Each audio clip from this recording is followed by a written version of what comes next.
Sir, कैसे हो आप? Good ji. To see you. हाँ, बढ़िया आदित्य, बहुत अच्छे। You are most welcome sir. Thank और यू। काफ़ी अच्छा लग रहा है। आपको कैसा लग रहा है आईएएस बन के? मज़ा आ रहा नहीं है? हो नहीं, प्रीमियम नौकरी है तो अच्छा हाँ? तो लग ही रहा है, स्वाभाविक है। तो आपने कहाँ से स्टार्ट करी अपनी जर्नी? मैंने बड़ी लंबी हो गई है अब तो जर्नी। अच्छा। जर्नी मीन्स आप नौकरी की जर्नी कर रहे हाँ हैं या हाँ हाँ, जीवन की? नौकरी की। मैंने 1986 में ग्रेजुएशन की थी अच्छा। और उसी साल नौकरी ज्वाइन कर ली थी हम्म। एलआईसी में। एलआईसी में। ओके। बतौर क्लर्क। अच्छा। तो 7 साल लगभग वहाँ नौकरी की। हाँ। तो शुरुआत तो ये थी। अच्छा, तो क्लर्क से यहाँ आईएएस में कैसे फिर? उम, मुझे ऐसा लग रहा था कि मैं और अच्छा कर सकता हूँ। हम्म। तो नौकरी जॉइन करने के साथ ही मैं तैयारी करता रहा, हम्म। कॉम्पिटिशन की तैयारी करता रहा हम्म। और कॉम्पिटिशन के माध्यम से इस नौकरी में एचसीएस में आया पहले और हम्म। एचसीएस से प्रमोशन के बाद आईएएस में। अच्छा, तो 2009 का बैच आपका आईएएस। 2009 का बैच मिला है। हाँ। 2019 में जो प्रैक्टिकली प्रमोशन है वो 2019 में हुई थी। ऐसा क्यों? ये 10 साल का गैप कहाँ पे चला गया? एक तो रूल है कि जो प्रमोट होते हैं हम्म। उनको 3 साल की नौकरी के बदले 1 साल की सीनियरिटी का बेनिफिट मिलता है। हम्म। दूसरा है कि हमारा कुछ झगड़ा आपस में चल रहा था सीनियरिटी का, अच्छा, आपस में ही? ओके। आपस में हाँ। हाँ। तो आपस के झगड़े की वजह से सरकार के साथ या आपस वैसे?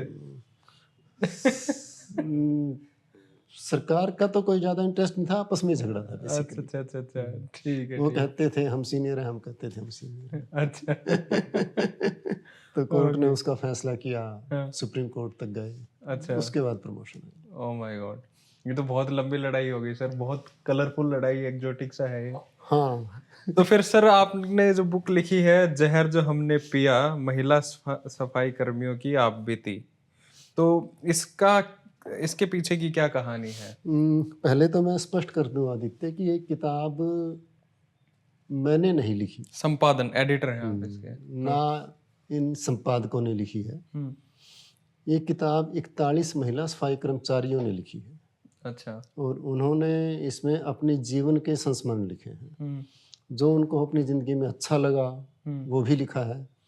हम्म। जो उनको अपनी ज़िंदगी में बुरा लगा और हम्म। जिन चीज़ों ने उनको दुःख पहुँचाया हम्म। और पहुँचा रही हैं, हम्म। वो भी लिखा है। तो इन महिलाओं ने जो भोगा है, हम्म। उनकी ज़िंदगी है इस किताब में। ओके। तो फिर आप पहला आपका एक्सपीरियंस कहाँ से और कैसे रहा इन महिला सफाई कर्मचारियों का? आप जब म्युनिसिपल कॉर्पोरेशन के कमिश्नर बने तब ये क्या था? जी, जी। जब मैं म्युनिसिपल कॉर्पोरेशन में कमिश्नर की हुँ, पोस्टिंग हुई तो हुँ, नगर निगम का, नगर पालिकाओं का पहला काम सफाई का होता है हुँ, और सफाई ठीक से ना हो तो हुँ, उस निगम या पालिका के होने का कोई मतलब नहीं है। हुँ, तो मुझे लगा कि जो इतना महत्वपूर्ण काम है शहर के लिए, हुँ, वो काम जो करती हैं महिलाएँ या आदमी, हुँ, उनके साथ बातचीत की जाए। हुँ, मकसद ये था कि उनको जो दिक्कतें आती हैं काम हुँ, करने में, हुँ, उन दिक्कतों को दूर किया जाए निगम की तरफ से हुँ, और उनका हौसला बढ़ाया जाए कि आप इतना अच्छा काम कर रही हो, मतलब इतना महत्वपूर्ण काम समाज के लिए कर रही हो। हुँ, तो बातचीत जब की तो बड़े चौंकाने वाला चीज़ें महसूस हुई हुँ, कि बड़ी शर्म सी आई, बड़ी अपराध बोध भी हुआ। हुँ, समाज का एक जिम्मेदार नागरिक होने के नाते कि हुँ, इतना महत्वपूर्ण काम करने वाले लोगों में आत्मसम्मान जो है, हुँ, वो लगभग शून्य के बराबर है। हुँ, और सफाई कर्मचारियों में अपने काम के महत्व के प्रति जो एहसास होना चाहिए कि हम बहुत हुँ, ज़रूरी, बहुत बड़ा महत्वपूर्ण काम कर रहे हैं, वो हुँ, लगभग शून्य के बराबर है। ओके। और इनसे बात करते तो ख़ास तौर से महिलाओं से, हुँ, तो बार-बार इनका ये जवाब होता था, हमें कौन पूछता है जी, हुँ, हमारी क्या वैल्यू है जी, हुँ, हम तो जो है ना हुए ना हुए बराबर हैं। हुँ, और हमने तो कमिश्नर की शक्ल पहली बार देखी है। हुँ, तो मुझे लगा कि इनके अंदर आत्मसम्मान की बड़ी कमी है हुँ, और उसका कारण शायद हमारा जो सामाजिक ढांचा है, हुँ, जो सैकड़ों सालों से हुँ, उम, इनको इंसान नहीं समझ रहा। Okay, okay, okay. उस ढांचे की वजह से बिल्कुल जैसे जीवन में कोई हुँ, उम्मीद ना हो, हुँ, कोई एक्साइटमेंट ना हो हुँ, कि जीवन मिला है उसको ढो रहे हैं। हुँ, इस तरह की भावना के साथ जीना। हुँ, तो पहले इनको आत्मसम्मान के लिए हुँ, पहली बार ये हमने फैसला किया इन महिलाओं के साथ मिलजुल के ही हुँ, सामूहिक रूप से कि महिला दिवस जो 8 मार्च को होता है, जो महिलाओं के लिए मनाया जाता है, हुँ, तो इन महिला सफाई कर्मचारियों से बेहतर कोई महिलाएं नहीं हो सकती जिनके लिए मनाया जाना चाहिए। हुँ, तो 8 मार्च 2021 को हुँ, पहली बार गुरु जम्बेश्वर यूनिवर्सिटी के रणबीर सिंह ऑडिटोरियम में, जिसकी हुँ, 1800 की कैपेसिटी है, हुँ, वहाँ पे नगर निगम की तरफ से महिला दिवस मनाया गया। हुँ, और उस महिला दिवस में जो परफॉर्म करने वाली कल्चरल आइटम्स जितने भी थे, हुँ, हरियाणवी या लोक नृत्य या हुँ, लोकगीत, वो सारे के सारे महिला सफाई कर्मचारियों ने प्रस्तुत किए। ओके, ये मुझे लगता है कि बहुत बड़ी बात थी। हुँ, और देखने वाले सामने 2000 लोग थे, हुँ, जिसमें निगम के भी सारे कर्मचारी थे। हुँ, जो महिलाएं परफॉर्म कर रही थी उनका परिवार भी था, हुँ, पुरुष भी थे हुँ, और शहर के भी प्रबुद्ध लोग काफ़ी थे उसमें। हुँ, ये हिसार के इतिहास में तो शायद पहली बार हुआ ही था। हुँ, हरियाणा के इतिहास में भी शायद पहली बार हुआ हो। हुँ, और वो प्रोग्राम करते हुए उन महिलाओं में जो उमंग थी, जो हुँ, खुशी थी, हुँ। वो उनकी साफ झलक रही थी। हाँ, पहली बार उनको रिस्पेक्ट मिल रही थी। पहली बार उनको रिस्पेक्ट मिल रही थी, पहली बार उनको स्टेज पे जाने का मौका मिल रहा था और इतनी बड़ी स्टेज पे हो गई। हुँ, और प्रोग्राम के बाद जो उनमें एक एहसान का भाव था हुँ, मेरे प्रति, और बार-बार वो ये कह रही थी, जी हम आपने हमारी ज़िंदगी सफल कर दी। अच्छा। मतलब मुझे ये शब्द सुन के भी शर्मिंदगी महसूस हो रही थी हुँ, कि एक एक मौका मिल गया हुँ, स्टेज पे परफॉर्म करने का, हुँ, तो उसमें ज़िंदगी सफल हो गई। हुँ, हुँ, हुँ, मतलब ज़िंदगी को इन्होंने, ज़िंदगी के मायने इतने इतने हुँ, छोटे हुँ, इन्होंने रख दिए सफल होने के। हुँ, उसका कारण ये था कि शायद सदियों से, हुँ, मतलब मैं इनके इस जीवन की बात नहीं कर रहा, हुँ, पीढ़ी दर पीढ़ी, हुँ, जनरेशन से। जनरेशन से ये उत्पीड़न और अत्याचार और समाज की उपेक्षा और हुँ, अपमान ओके। सहन करती आई हैं। हुँ, तो इसलिए शायद इनके दिमाग में और दिलों में पूरी तरह से जमा हुआ था, जी हुँ, हम तो समाज के उपेक्षित तबका है, हमें कभी कोई नहीं पूछेगा। ओके। तो लेकिन जब इन्होंने परफॉर्म किया, और क्या हुँ, मतलब बहुत बहुत ज़बरदस्त परफॉर्म किया। हुँ, मुझे लगता है ऐसा तो यूनिवर्सिटी की लड़कियां भी परफॉर्म नहीं कर सकती। हुँ, इन्होंने दिलो जान के साथ परफॉर्म किया। हुँ, उसके बाद 15 अगस्त का कार्यक्रम भी हमने इसी तरह से किया। हुँ, और 15 अगस्त के कार्यक्रम में तो इतनी महिलाएं भाग लेने के लिए आतुर थी कि हमें उस पे थोड़ा-सा अंकुश लगाना पड़ा, अच्छा, नहीं तो हो सकता है 500 महिलाएं कहती जी हम करेंगे। अच्छा, अच्छा। तो सर ये सफाई तो सॉरी अच्छा आप बोलिए, बोलिए क्या कर हाँ। 15 अगस्त के कार्यक्रम के बाद इनके साथ लंच का प्रोग्राम किया, जो परफॉर्म कर रही हुँ, थी। 60 के करीब महिलाएं हुँ, यहाँ होटल मिड टाउन है, उसमें बैठ के हुँ, हमने इकट्ठे लंच किया। हुँ, और लंच का मकसद ये था कि इनके साथ और ज़्यादा खुल के बातचीत हो। हुँ, नौकरी में तो जो दिक्कतें हैं वो तो हुँ, बात हमारी हो ही रही थी हुँ, पिछले डेढ़ 2 साल से, हुँ, लेकिन अपने जीवन के बारे में बात हो। हुँ, तो उस दिन 3-4 घंटे तक बात हुई, और मैंने क्योंकि लंच कर रहे थे, उससे पहले 2 प्रोग्राम कर चुके थे, दोनों प्रोग्राम्स की रिहर्सल हुँ, साथ में की थी कल्चरल आइटम्स की, तो एक आपस में विश्वास बना था। हाँ, विश्वास बनने के बाद ये हुआ कि चलो अपने जीवन के बारे में बताओ। हुँ, मुझे ये था कि थोड़ा टाइम बिताएँगे, आपस में ज़्यादा खुलेंगे, हुँ, लेकिन एक महिला ने माइक लिया जीवन के बारे में बताने के लिए, और उसने अपने जन्म से लेके उस दिन तक की ज़िंदगी 15-20 मिनट में बयान कर दी, हुँ, जिसमें दुखों के अलावा कुछ था नहीं। अच्छा। और बड़े हैरानी की बात ये थी कि वो महिला अपना जीवन बता रही थी हुँ। और बाकी सारी महिलाएं और लड़कियां रो रही थी आंसू टपका टपका के अच्छा। उसकी कहानी पे। और उसके बाद फिर माइक मेरे पास नहीं आया, फिर दूसरी महिला ने ले लिया, हुँ। उसने अपनी ज़िंदगी बताई, फिर तीसरी ने ले लिया। हुँ। इस तरह से कम 10-12 महिलाओं ने हुँ। अपने जीवन के बारे में बताया। बड़ा हुँ। बहुत ही ज़्यादातर के जीवन में दुखी दुख थे। और मैं तो बल्कि ये भी सोच रहा था उनकी हुँ। बातें सुनते हुए, हमारे धर्म में ये कहा जाता है कि 33 करोड़ हुँ। योनियों के बाद मनुष्य योनि मिलती है, हुँ। या फिर जिन्होंने बहुत अच्छे पुण्य कर्म किए हों हुँ। उनको मनुष्य योनि मिलती है। तो मुझे लग रहा था कि 33 करोड़ योनियों के बाद मनुष्य योनि मिली है इनको, और उसमें भी दुखी दुख हैं, हुँ।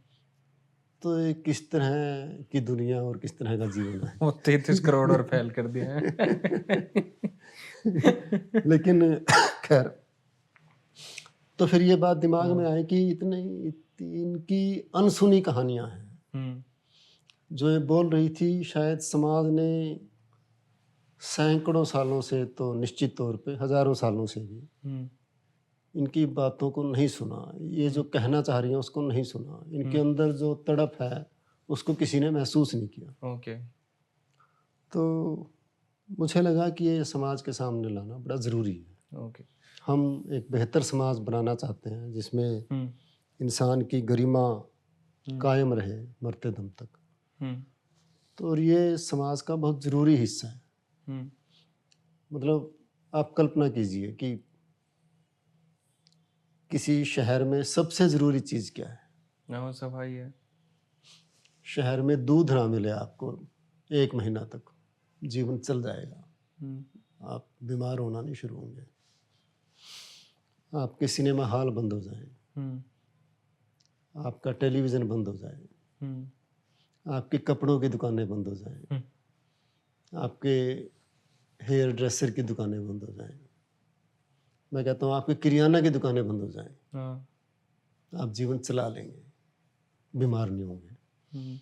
1 महीना तक आपके शहर की सफाई ना हो, हुँ। कल्पना कीजिए आप। हाँ, सब कुछ अस्त-व्यस्त हो जाएगा। अस्त-व्यस्त नहीं हो जाएगा, लोग बीमार पड़ के मरना शुरू हो जाएँगे। हुँ। कीड़ जिसको कहते हैं ना, हम किसी को बददुआ देते हुए कहते हैं कि कीड़े पड़ेंगे, हुँ। कीड़े पड़ना हुँ। शुरू हो जाएँगे। हुँ। तो सर हम जो सफाई कर्मचारी हैं इनको एक रिस्पेक्ट की नज़र से क्यों नहीं देखते? क्योंकि ये हम जो समाज में जो क्लास सिस्टम है, उस वर्ग में भी ये सबसे नीचे आते हैं और जो कास्ट सिस्टम है, उस कास्ट में भी सबसे जो नीचे तबके के लोग होते हैं, वही सफाई कर्मचारी होते हैं, वही ज़्यादा इन्वॉल्वमेंट वहाँ दिखाते हैं।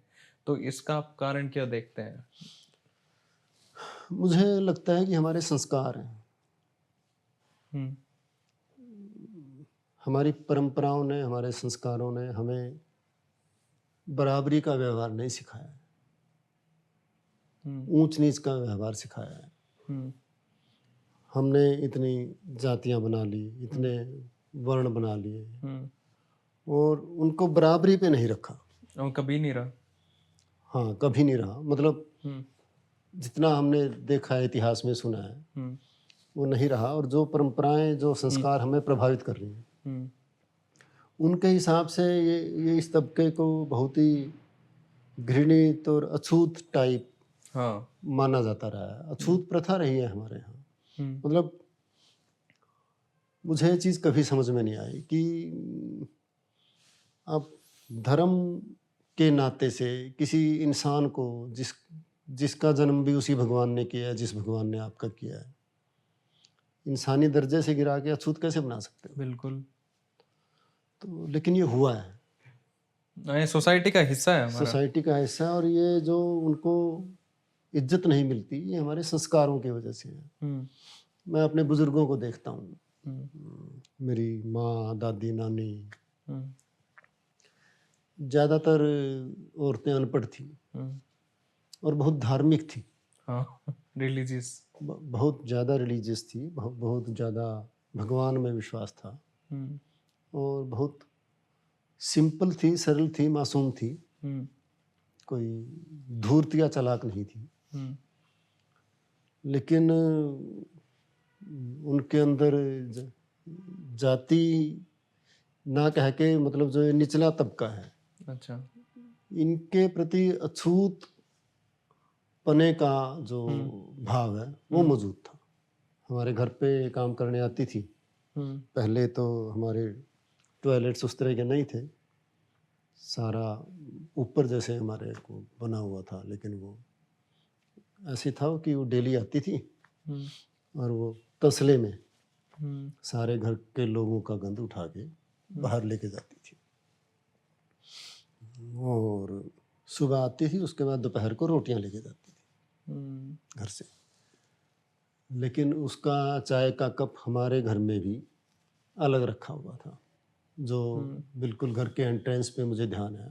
हुँ, बिजली का मीटर होता था, हुँ, बिजली के मीटर के अंदर उसका चाय का कप हम रखते थे। हुँ। ये छुआ-छूत तो सर आज भी दिमाग में है थोड़ा बहुत। ये थोड़ा बहुत नहीं, काफ़ी ज़्यादा है। हाँ। आप ये किताब पढ़ेंगे, जो हुँ, इनकी आप बीती है, जो ये महसूस करती हैं, हुँ, उससे हुँ, ये पता चलता है कि हमारा समाज एक स्वस्थ समाज तो अभी भी नहीं है। हम हुँ, दूसरे इंसान को इंसान समझते नहीं हैं। बराबर का हुँ, इंसान तो बाद की बात है, हुँ, इंसान नहीं समझते। ओके। वैसे तो हम इन जनरल महिलाओं को भी इंसान कम समझते हैं, हाँ, ये भी है। चाहे वो किसी भी जाति या वर्ण हाँ, की हो। हाँ, महिलाओं को भी हम एक उपभोग करने वाली चीज़ की तरह ही देखते हैं। हुँ, और ये भूल जाते हैं कि ये भी इंसान है, इनको भी सुख-दुःख हुँ, होता है, इनको भी प्यार, प्रेम, इज़्ज़त सारी चीज़ें चाहिए। हुँ, और केवल एक चीज़ की तरह देखते हैं, तो इनको बुरा लगता है, महसूस हुँ, होता है। और लेकिन जब वो औरत या लड़की कमज़ोर हो, किन्हीं भी कारणों से, जाति की वजह से, आर्थिक रूप से या हुँ, किसी भी और कारण से, तो फिर तो उसको इंसान हम बिल्कुल ही नहीं कंसिडर ही नहीं समझते। करते हैं। हाँ। हाँ, ये तो है ही। सर जवाहरलाल नेहरू एक बार के लिए विदेश गए थे तो और जब वो वापस आए तो यहाँ पे जितने भी सफाई कर्मचारी थे उनसे बात की उन्होंने और उन्होंने कहा कि आप लोग जो है वो झाड़ू जो बैठ के सफाई करते हो ना ऐसे सफाई मत किया करो। उन्होंने बताया कि मैंने बाहर देखा कि सभी लोग खड़े होके वो एक लंबी सी झाड़ू होती है और उसके सहारे सफाई हो रही है। तो कम से कम ये दरिद्रता है, ये एक जिसको हम छोटा काम मानते हैं और बैठ के झाड़ू मारना उससे थोड़ा-सा तो एक स्ट्रेंथन वो फ़ील करेगी। तो जिस सफाई कर्मचारी की या सफाई कर्मियों की आप बात कर रहे हैं, उनको तो सर ये जो ड्रेनेज सिस्टम होता है हमारा, जो पूरा गंदगी जो है हुँ, और मैनहोल जिसे बोलते हैं, हुँ, वो उनके अंदर भी जाते हैं, वहाँ भी हुँ। वो सफाई करते हैं।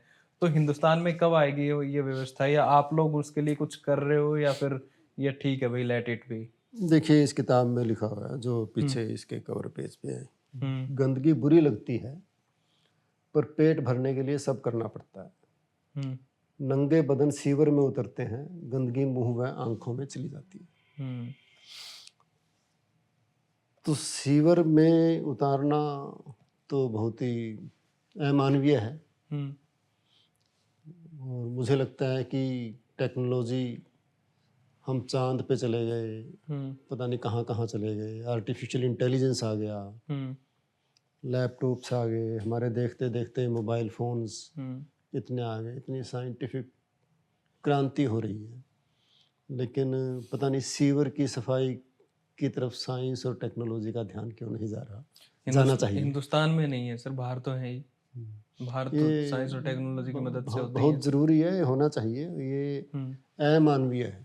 हुँ, ये इंसान को इंसान के दर्जे से गिराता है। हुँ, तो इस पे तो डेफ़िनेटली हुँ, टेक्नोलॉजी और साइंस को हुँ, ध्यान देके हुँ, बिना मानव के दखल के हुँ। इनकी सफाई की तरफ सोचना चाहिए। सर दूसरा जो सफाई कर्मचारी की आप बात कर रहे थे, जैसे अभी थोड़ी देर पहले हम बात कर रहे थे कि इनका जो घर है, वो भी एक हब है डोमेस्टिक वॉयलेंस का और डोमेस्टिक वॉयलेंस क्या पता नहीं कितने तरीके का वॉयलेंस का। तो उनको वो ना वहाँ चैन है, ना वहाँ पे वो एक कंफर्टेबल लाइफ लीड कर रहे हैं। कंफर्टेबल क्या वो लाइफ ही लीड नहीं कर पा रही हैं हुँ। और ना फिर वो जब रोड पे आके वो काम करती हैं तो वहाँ लीड कर पा रही हैं।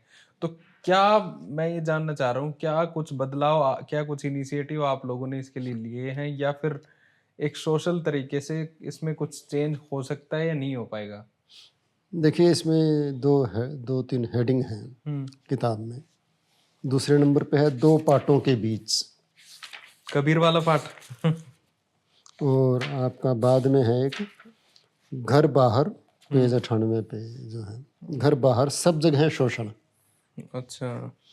और इसमें हमने नाम भी बदला है, हुँ। काल्पनिक नाम दिया है।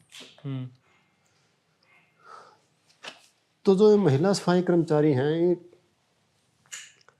पहला शब्द है महिला। हुँ। जैसे मैंने कहा कि महिलाओं को अभी तक हम इंसान नहीं मानते हैं, हुँ। चाहे वो किसी भी जाति वर्ण की कुछ भी क्यों ना हुँ। हो। हुँ। हम उनको एक ऑब्जेक्ट मानते हैं, एक चीज़ मानते हैं। हुँ। अभी हमने 4-5 दिन पहले इस किताब का विमोचन किया था, तो कुछ महिला टीचर्स भी आई हुई थी उस हुँ। विमोचन में। तो विमोचन से पहले जब हम आपस में बात कर रहे थे, तो उस महिला ने कहा कि सर, मैंने ये किताब पढ़ ली है और ये महिला सफाई कर्मियों की आप बीती नहीं है, हुँ। ये हमारी भी आप बीती है। अच्छा। बोली कि दलित और सफाई कर्मचारी होने के नाते तो इनका जो शोषण है काम की जगह पे, हुँ। वो तो हमारा नहीं है, लेकिन घर में जो इनके साथ हुआ है हुँ। वो हमारे साथ भी होता है। ओह! टीचर है, लेक्चरर है स्कूल में, हुँ। उसने ये बात कही। तो घर में हमारे घर घरों जैसे नहीं है जो घर होने चाहिए। हाँ, ठीक बात कर रहे हो। और लेकिन महिला यदि कमज़ोर है, अनपढ़ है, तो कई बार बहुत सी महिलाओं के लिए घर भी यातना गृह बन जाते हैं। ये भी है। इस किताब को आप पढ़ोगे तो हुँ। पता चलेगा कि कुछ महिलाएं जो अपने बचपन में ही कहेंगे 10, 12, 13, 14 साल की उम्र में, हुँ। इतनी छोटी उम्र में सारे रिश्तों से विश्वास उठ जाए, हुँ। किस तरह की उनकी मानसिकता होगी समाज के बारे में। हुँ। मतलब ना कोई रिश्ता नहीं बचता, मामा, फूफा, चाचा। हुँ। तो लड़की क्या सोचती होगी कि भी क्या है, परिवार क्या है, समाज क्या है। और वो थोड़ी सी और बड़ी हुई तो किस तरह का किस तरह की उसकी पर्सनैलिटी बनेगी, क्या उसका थॉट प्रोसेस बनेगा। हुँ। लेकिन ये है, ये सच्चाई है। हाँ, ये हमारे समाज में है। हुँ। और उसका कारण यही है कि हम लड़कियों को, औरतों को इंसान अभी नहीं समझ पा रहे कि जिस तरह से हमारी भावनाएं हैं उसी तरह से उनकी भी भावनाएं हैं। हुँ। वो कोई निर्जीव प्राणी तो है खिलौना नहीं। नहीं है कि हुँ। जिस खिलौने से आपको खेलना है। हुँ। वो हमारे समाज के अभी उसकी चेतना में नहीं है। हुँ। तो घर पे इसलिए शोषण है, और महिला तो वो घर के बाहर भी महिला ही है, हाँ।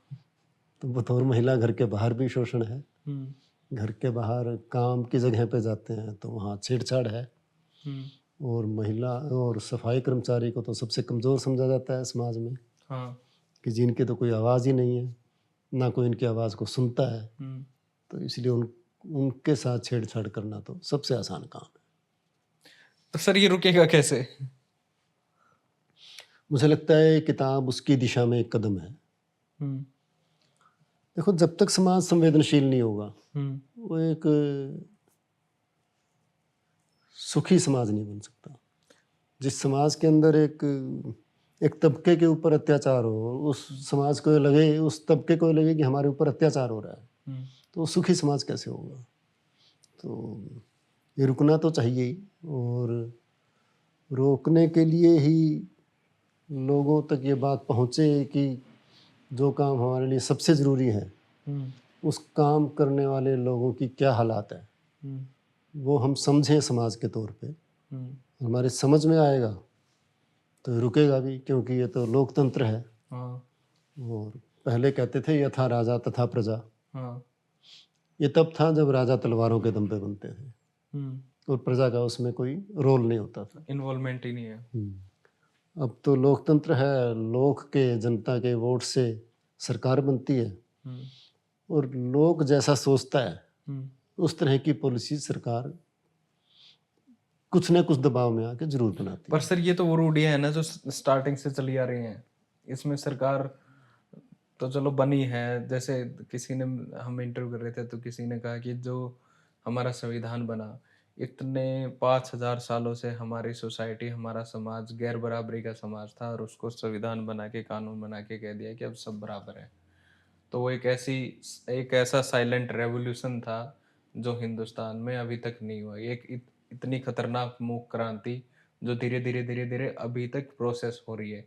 तो इसमें आपको क्या लगता है, ये जो क्रांति हुई संविधान की, क्या वो महिलाओं को थोड़ा बहुत बचा पाएगी या नहीं?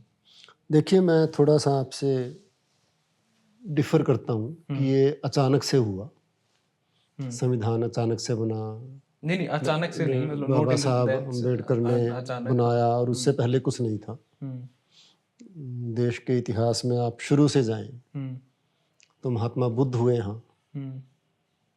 वो जो तो अगेंस्ट थे महिलाओं के कई पॉइंट ऑफ व्यू में। ज्योतिबा फूले हुए, सावित्रीबाई फूले हुए, हम्म। उसके बाद कबीर हुए। कबीर भी थे अगेंस्ट थोड़े।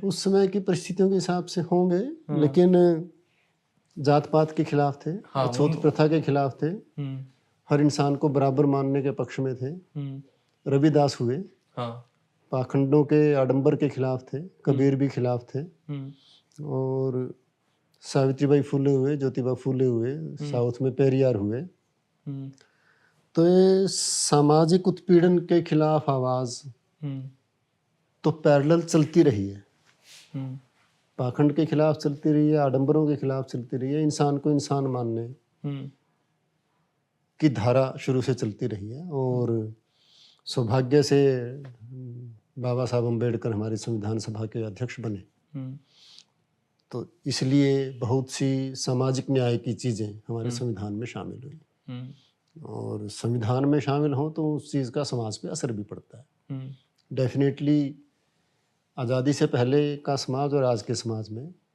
सुधार आया है, हम्म। लेकिन ये नहीं है कि गैर बराबरी और अछूत प्रथा और ये सारी चीज़ें ख़त्म हो गई हैं और एक आदर्श समाज बन गया है। बिल्कुल नहीं। हमें बहुत कोशिशें करने की ज़रूरत है। ये तो है सर।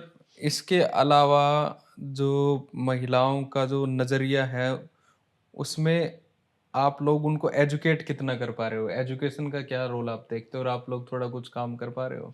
देखिए, जब मैं यहाँ नगर निगम में था तो हाँ। एक चीज़ देख के बड़ा अच्छा लगा कि इतनी इतनी तरह के उत्पीड़न सहन करने के बाद भी हम्म, इन महिलाओं में जीने की जिजीविषा है, हम्म, जिंदगी में तरक्की करने की उम्मीद बची हुई है हम्म, और अपने बच्चों को पढ़ाना चाहती हैं।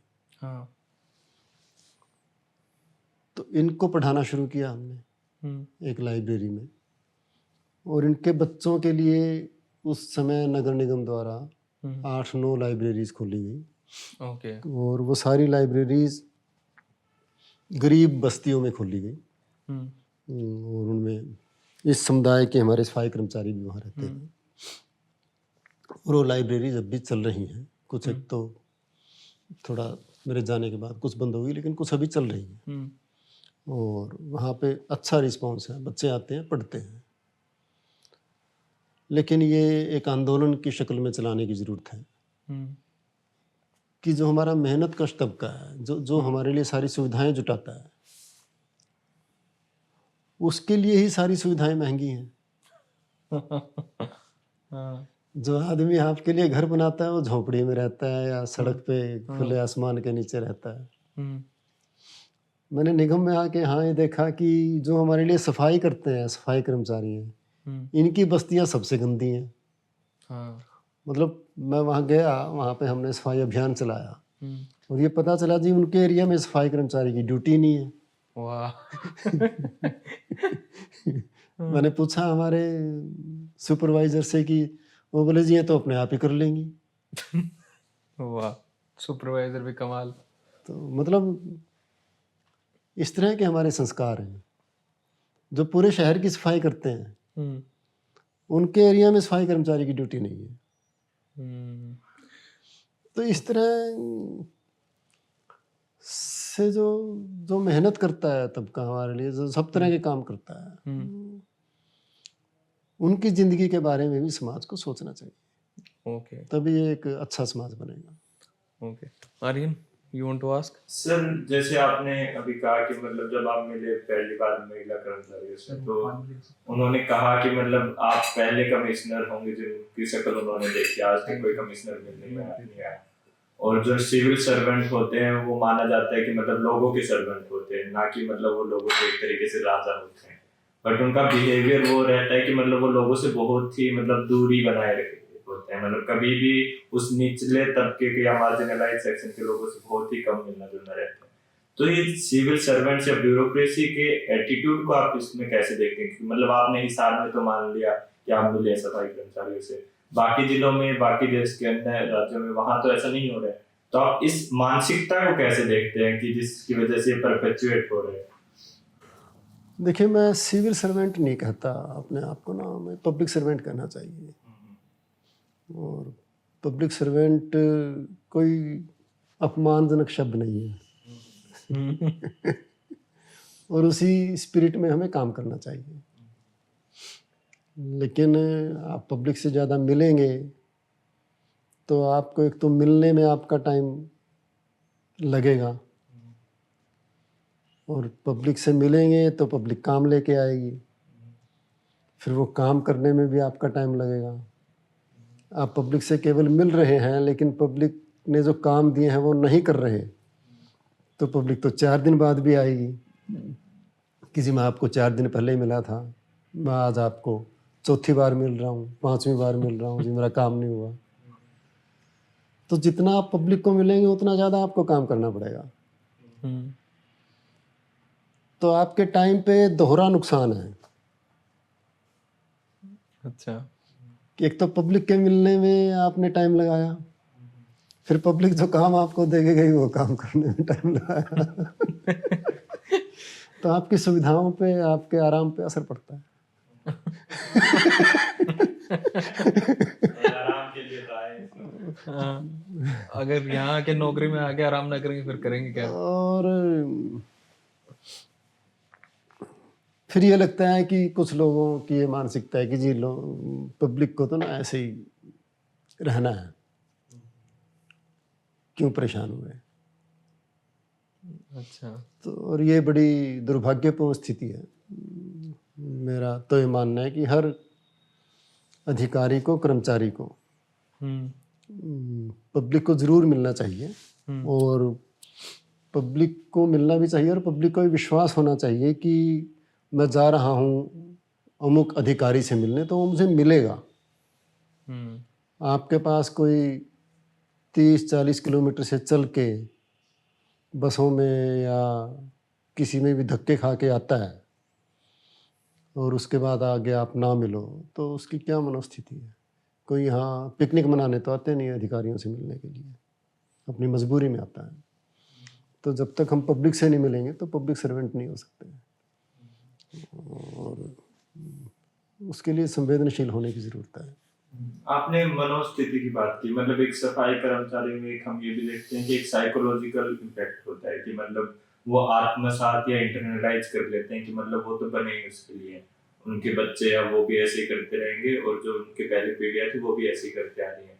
तो मतलब अगर आप मतलब उनको और तरीके से एम्पावरमेंट दो, एक मटेरियल एम्पावरमेंट, तो भी वो एक साइकोलॉजिकल लेवल पे उनके दिमाग से नहीं जाता कि मतलब वो एक बराबरी के स्थान पे आ गए। तो उस चीज को कैसे दूर किया जाए? क्योंकि उसके बिना सेल्फ रिस्पेक्ट और डिग्निटी आ ही नहीं सकती। जब आप खुद की नजरों में नहीं उठ सकते तब तक आप औरों की नजरों में नहीं उठ सकते।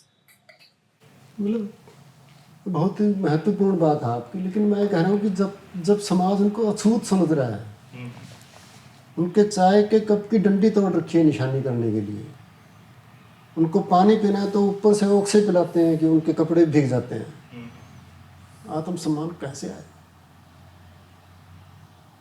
क्या हमारे सभ्य समाज को ये सोचने की जरूरत नहीं है कि हमारे जैसा ही दूसरा इंसान जो हमारे लिए सफाई जैसा सबसे महत्वपूर्ण काम कर रहा है, उसको आप चाय पिलाते हो तो कप की डंडी तोड़ के, निशानी करके, और उसको पानी पिलाना है तो ओख से पिलाओगे, और फिर ये शिकायत भी करते हो कि ये चाय मांगते हैं, पानी मांगते हैं। लेकिन एक महिला ने कहा, अभी यहाँ भी मौसम था, कि जी कई बार तो कमिश्नर को शिकायत कर देते हैं कि जी पानी मांगते हैं, लेकिन जब घर के अंदर चूहा मर जाए, घर के अंदर मर जाए, बाहर से उठाना तो निगम की जिम्मेवारी है। कौन उठाएगा? सफाई कर्मचारी। घर के अंदर बिल्ली मर जाए, इसमें कहानी है। 11 साल की बच्ची थी, माँ बाप मर गए, सबसे बड़ी काम मांगने के लिए घूम रही है। कहता है कि तुम इतनी छोटी है, तुझे क्या काम देंगे, समाज कहता है। लेकिन एक दिन एक कुत्ता मरा पड़ा था किसी घर के सामने। घर के मालिक ने कहा कि तुम इस कुत्ते को उठा के ले जा, पैसे, इतने पैसे दूंगा। 11 साल की बच्ची उस कुत्ते को रस्सी से बांध के घसीट के लेगी। हमारी संवेदनाएं कहाँ है? तो आत्मसम्मान, कुंठा, हीन भावना, ये एक दिन में नहीं आई। सैकड़ों सालों से जो हम उनके साथ व्यवहार कर रहे हैं, मुझे नहीं पता है किस दिमाग की उपज थी कि इनको अछूत बना दो। और पता नहीं क्यों किसी शास्त्र में लिखा, तो क्यों लिखा गया कि एक हमारे जैसे इंसान, हमारे जैसी भाषा बोलने वाले, हमारे जैसे कपड़ा पहनने वाले, लेकिन हमारे ही समाज में अछूत है। ऐसा नहीं है कि वो मतलब कहीं अफ्रीका से आए हों और हम यहीं पे पैदा हुए और इसलिए हमने अफ्रीका से आने वालों को अछूत मान लिया। वो भी गलत है, मैं कह रहा हूँ, लेकिन ये तो हमारे बीच के लोग हैं। ताकि सर राज बना रहे। तो क्यों उनको, कारण नहीं मुझे समझ में आता। और सर आपने एक और भी बताया कि मतलब जो 95% जो विमेन हैं या फिर मतलब जो सफाई कर्मचारी होते हैं वो कॉन्ट्रैक्ट बेसिस पे होते हैं, उनकी जो परमानेंट नहीं होती, कोई सोशल सिक्योरिटी नहीं होती, एक इनसिक्योर लाइफ जीते हैं वो, जिसमें हमेशा एक डर रहता है कि कभी भी उन्हें निकाल दिया जा सकता है। तो जो भी बेल मिनिमम 10 या 15 हज़ार मिल रहे हैं वो भी उनके हाथ से जा सकते हैं।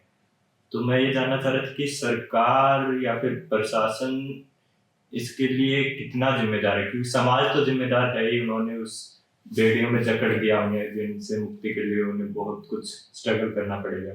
सरकार और प्रशासन क्या कर रहा है? वो भी तो एक तरीके से उसी को आगे बढ़ा रहा है। हाँ देखिए, मेरा तो ये मानना है, मैंने आपको कहा भी है कि ठेकेदार के तहत काम करने वाले कर्मचारियों की प्रतिशत हर महकमे के मिला लें सफाई कर्मचारियों में सबसे ज़्यादा है। अधिकारियों में कोई अधिकारी ठेकेदार के नीचे काम नहीं कर रहा। क्लर्कों में कुछ संख्या हो सकती है, कंप्यूटर ऑपरेटर है या कोई और। क्लास 4 में पीएन में कुछ संख्या हो सकती है। सफाई कर्मचारियों में 95% सफाई कर्मचारी ठेकेदार के नीचे काम कर रहे हैं।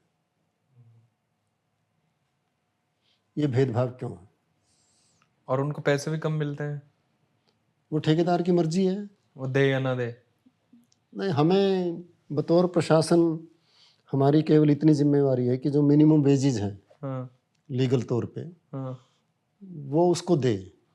हाँ। लेकिन अब किस कर्मचारी से ठेकेदार ने कितने घंटे काम लिया, ये ठेकेदार की मर्जी है। ठेकेदार उससे 8 घंटे काम लेके और ये कह दे कि मैंने 4 घंटे काम लिया है और मैं 4 घंटे के पैसे दूंगा, तो उसकी मॉनिटरिंग का कोई फुल प्रूफ सिस्टम हमारे पास नहीं। ओके।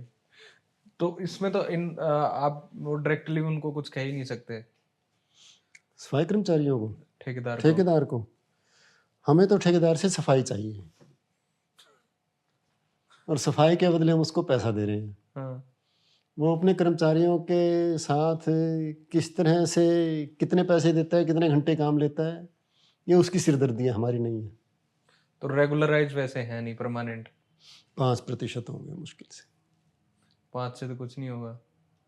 5% अगर सफाई कर्मचारी हैं तो कम से कम इस देश में 30% तो कूड़ा उठाने वाले रैग पिकर्स होंगे।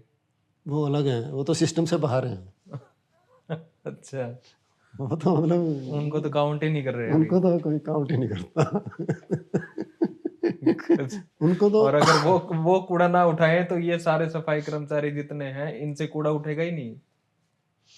हाँ, कूड़े को असल में हमारे यहाँ जैसे जैसे हम सभ्य हुए हैं या विकसित हुए हैं, तो उतना ज़्यादा कूड़ा पैदा करने लग गए हैं। हम्म।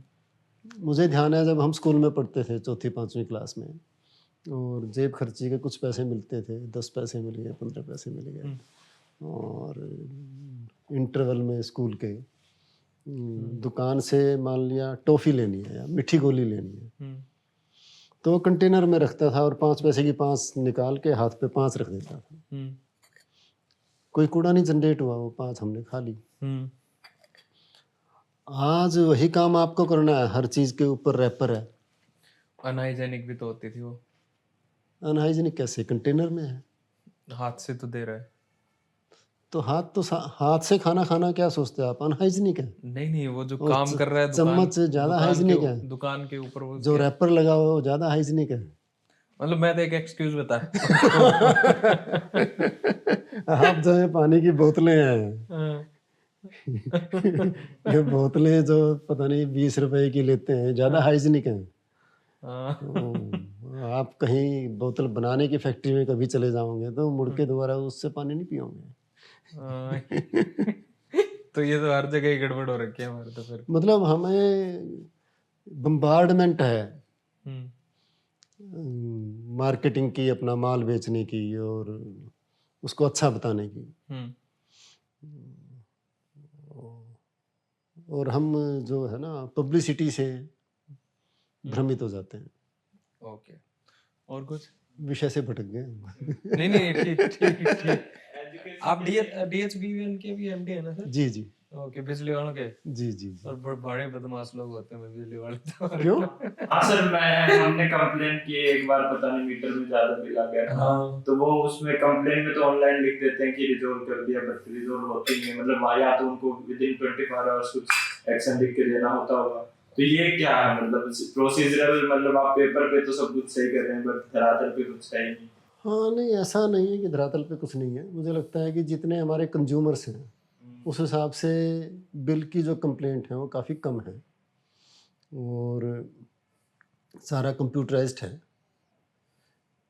और मीटर रीडर का जो काम है वो हमने एक्स सर्विसमैन लीग को दिया हुआ है। वो मीटर को पढ़ते हैं, हो सकता है किसी महीने कोई रह जाए ना रीडिंग लेके आए, तो वो 2 महीने का इकट्ठा आ गया, बाई चांस किसी का 4 महीने का इकट्ठा आ गया तो उसको ज़्यादा लगता है। शिकायतें तो हैं और उसका समाधान भी चलता रहता है साथ के साथ। आपका डिपार्टमेंट सबसे करप्ट डिपार्टमेंट में से एक है हरियाणा सरकार में, क्या कहोगे आप इस बात पे? मैं देखो ऑनेस्टली मुझे नहीं लगता कि मैंने अपनी पूरी ज़िंदगी में किसी ऐसे महकमे में नौकरी की हो जिसको मैं कह सकूं कि ये पूरा ईमानदार महकमा है।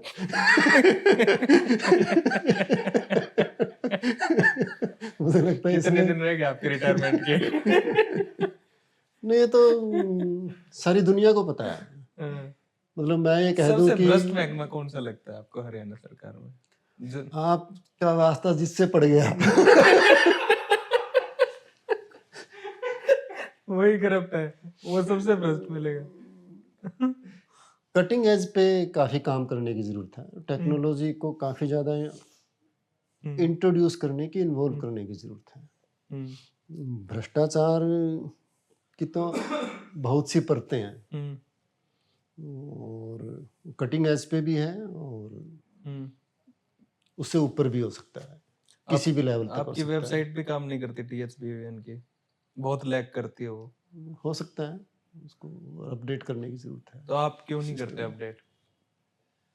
अभी तो आप एमडी हो। वेबसाइट अकेले डीएचबीबीएन की नहीं है, ये हमारा सारा जो आईटी का सिस्टम है। कई बार प्रोसीजरल इश्यूज होते हैं। अभी जो कर रहे थे, उनका टेंडर भी खत्म हुआ है, दोबारा नए सिरे से काम अलॉट किया है, हम्म। तो उम्मीद है कि अब ठीक हो जाएगी पहले से। सर इतनी ज्यादा बिजली का चोरी भी है हरियाणा में? बिजली की चोरी अब इतनी ज़्यादा नहीं है जितनी अच्छा। ज़्यादा आज से 20 साल पहले थी। अच्छा। हाँ हाँ बिल्कुल कम हुई होगी। बिजली की चोरी काफ़ी कम हुई है, हम हम्म। ऐतिहासिक संदर्भ में देखें तो। हम्म। आज हमारे जो लाइन लॉसेज हैं, हम्म। जिनको बेसिकली चोरी ही माना जाता है, हम्म। वो 10% के आसपास हैं, हम्म। और आज से 20 साल पहले वो 30% थे। हम्म। तो इसमें टेक्नोलॉजी का भी असर है, लोगों में जागरूकता भी आई है कि हमें पे करना चाहिए।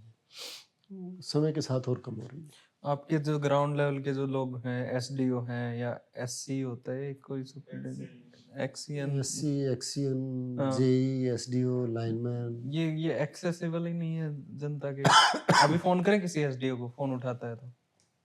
करके देख सकते हो। हाँ। एसडीओ एसडीओ किस आप बताओ, आपका फेवरेट एसडीओ कौन है? उसी को मिलाता है फोन। नहीं, फेवरेट कोई नहीं होता। सबसे ज्यादा काम करते एसडीओ एसडीओ के नंबर ही नहीं है मेरे में, सारे नंबर ही यार। SDO SDO SDO sir, SDO की तो नंबर ही नहीं है मेरे पास किसी एसडीओ हाँ, के। तो आपको इसका मतलब ज़रूरत नहीं पड़ती, मेरे सिस्टम स्मूथ है। वही ये पूछा था अभी अभी जैसे टेक्नोलॉजी बढ़ेगी तो करप्शन कम होगा। मैं ये पूछ रहा था कि जैसे आपने पब्लिक सर्विसेज में इतना टाइम बिताया है, तो आपको लग रहा है कि मतलब करप्शन कम हुआ है, या फिर करप्शन दिखना कम हो गया टेक्नोलॉजी की वजह से, पर स्केल उसका बढ़ गया है जो हमें दिख नहीं रहा है? पे बात करना ना बड़ा सेंसिटिव मामला है वैसे, और करप्शन के स्वरूप बदलते रहते हैं। टेक्नोलॉजी के साथ करप्शन का स्वरूप तो डेफिनेटली बदलेगा। बहुत से ऐसी चीज़ें हो सकती हैं जो आज से 20 साल पहले, 30 साल पहले, जो बिना पैसे दिए काम नहीं होता था, आज वो आपको घर बैठे मिल सकता है। टेक्नोलॉजी का ये अंतर तो पड़ा है। आपको कोई सर्टिफिकेट बनवाना है, वो आप घर बैठे आपने अप्लाई किया, और घर बैठे ऑटोमेटिक यदि आपके कागज़ पूरे हैं तो ऑटोमेटिक आपका बन जाएगा और आप उसको डाउनलोड कर सकते हो। आप इस तरह के अब तहसीलों में रजिस्ट्री इन्होंने शुरू की है, पेपरलेस रजिस्ट्री शुरू हुई है। जहाँ पे भी ह्यूमन इंटरवेंशन कम होगा तो करप्शन वहाँ पे डेफिनेटली कम हो जाएगी, कटिंग एज पे। और अंतर पड़ा भी है, लोगों में अवेयरनेस भी आई है, लोगों में साक्षरता दर बढ़ी है, लोग पढ़े लिखे ज़्यादा हुए हैं। तो पढ़े लिखे ज़्यादा होने से आदमी, केवल पैसा देने का सवाल नहीं है, आत्मसम्मान का भी सवाल है। हो सकता है मेरे लिए 100 रुपये इम्पोर्टेंट ना हो, लेकिन यदि मुझे 100 रुपये दे के कोई काम करवाना पड़े तो मेरे आत्मसम्मान को ठेस लगती है, वो भी महत्वपूर्ण है। और ये तो सर होता ही है, मतलब इस तरीके का। एक तो आप लोग स्मूथ क्यों नहीं करते? कोई एसडीओ का नंबर तो मिला है मेरे को, ये कौन एसडीओ होंगे पूछते हैं।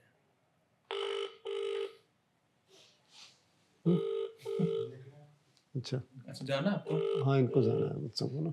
अच्छा गिव मी 5 मिनट्स, ये फोन ही नहीं उठाएंगे आज।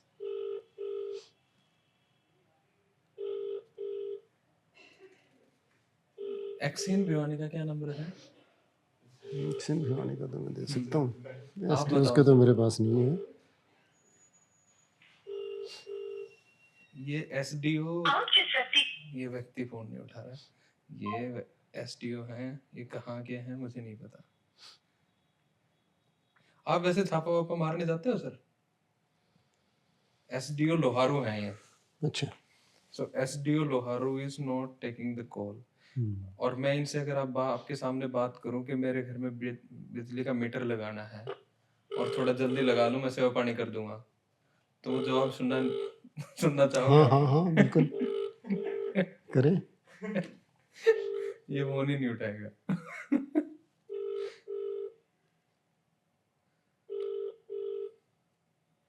नहीं उठाएगा। आपका फोन उठाते हैं? मेरा फ़ोन तो उठता है, खैर मेरा फ़ोन तो क्या नहीं उठाएंगे। एसडीओ है, एक्सीएन वगैरह एसडीओ के पास भी होते होंगे आपके नंबर? एसडीओ के पास भी होंगे। मेरा एसडीओ से डायरेक्ट तो फ़ोन ज़्यादा ज़रूरत पड़ती नहीं, एक्शन के लेवल पे। कोई नहीं अभी उठा ही नहीं रहा। तो मेरा जो कहने का मतलब ये था सर कि कोई नया एमडी आता है, कोई भी डीएचबीवीएन में काम करते हैं, तो वो चेंज क्यों नहीं कर पाते उस सिस्टम को, थोड़ा सा भी उसमें इम्प्रूवमेंट क्यों नहीं हो पाता? ऐसा भी नहीं है कि चेंज नहीं हो कर पाते, हम्म चेंज हो रहा है समय के साथ, बहुत इम्प्रूवमेंट भी आई है। हम्म और जैसा मैंने बताया कि लाइन लॉसेस हमारे कम हो गए हैं, हम्म बिलों में जो कमियां हैं उसकी परसेंटेज भी टाइम के साथ कम हो रही है। हम्म तो ये एकदम से रेवोल्यूशन सरकारी महकमे में आप सोचें कि हो जाएगा, हम्म वो नहीं है। और ऊपर से लिया गया फैसला नीचे तक चेंज लाने में उसमें समय लगता है और स्लो है। ओके और उसके लिए एमडी के पास या कोई भी अधिकारी हो किसी भी विभाग में, हम्म उसके पास एक थोड़ा फिक्स टेन्योर भी होना चाहिए हम्म और उसको ये विश्वास होना चाहिए कि मुझे इतने दिन इस विभाग में रहना है, हम्म ताकि वो दिल लगा के अपनी 2 साल की प्लानिंग तो बनाए कम से कम। ये भी है। तो फ्रीक्वेंट ट्रांसफर्स जो हैं वो हम्म टॉप लेवल पे, इंचार्ज के लेवल पे, हम्म उसकी वजह से भी सिस्टम में तो दिक्कत आती है। ओके ओके और डन। ओके सर, कोई आखिरी बात आपको कहनी हो? नहीं, मैं अच्छा है। और जितनी समाज में हाँ जागरूकता आएगी हम्म और समाज में संवेदनशीलता आएगी, उतना समाज हमारा अच्छा होगा। उसमें समाज के नेताओं की भी भूमिका बनती है, अधिकारियों की भी बनती है, कर्मचारियों की भी बनती है। हर व्यक्ति की अपनी एक भूमिका होती है समाज में, और सबको मिला के ही समाज बनता है। और सबसे पहले तो हमें एक्सेप्ट करना पड़ेगा उनको, हाँ, हमें कमियों को तो स्वीकार करना ही पड़ेगा। लोगों को भी, सफाई कर्मियों को भी, कि ये भी हमारे समाज हाँ, के पार्ट केवल है। सफाई कर्मी की बात नहीं है, हम ब्रॉडर सेंस में बात करें तो हम्म हमें हर इंसान की गरिमा को स्वीकार करना पड़ेगा। हम इंसान को, क्योंकि वो गरीब है तो हम उसको इंसान मानने से मना कर दें, ये तो कोई मतलब न्याय की बात नहीं है। हाँ, ये तो हर एक का अपना काम हो सकता है। हम छोटे बड़े की भावना बहुत ज़्यादा है हमारे अंदर, कि बहुत बड़ा आदमी है। भगवान ने तो बड़ा नहीं बनाया किसी का कद। बड़ा होता तो वो 10 फुट का होता। ये भी सही बात है। तो ये छोटा बड़ा हमारे अंदर कूट कूट के भरा हुआ है। बहुत ज्यादा। इस छोटे बड़े को खत्म करके ना अच्छे बुरे की पहचान करनी चाहिए, कि अच्छा आदमी है या बुरा आदमी है, ये समाज के लिए अच्छा है या बुरा है। कोई घी में जो है ना गाय की चर्बी मिला रहा है और उसको हम बड़ा आदमी कह दें, ये कहाँ का न्याय है? ये भी तो है। तो आप काम क्या कर रहे हो समाज में? अपना काम ईमानदारी से कर रहे हो, नहीं कर रहे हो, वो अच्छा आदमी है। जो ईमानदारी से काम नहीं कर रहा, जो दूसरे इंसान को इंसान नहीं समझता, चाहे कितना भी पैसा हो, वो बड़ा आदमी थोड़ी हो जाएगा, वो बुरा आदमी होगा।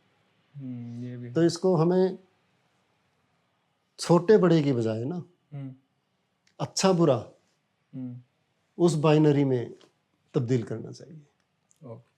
Okay sir, then thank you so much. बहुत बहुत शुक्रिया सर, काफी अच्छी बात बताई आपने। Thank you Aditya, and thank you for your precious time sir. Thank you and thank you for your honesty, जो आपने ईमानदारी से बताई चीजें। बहुत उसके बिना तो फायदा ही नहीं है।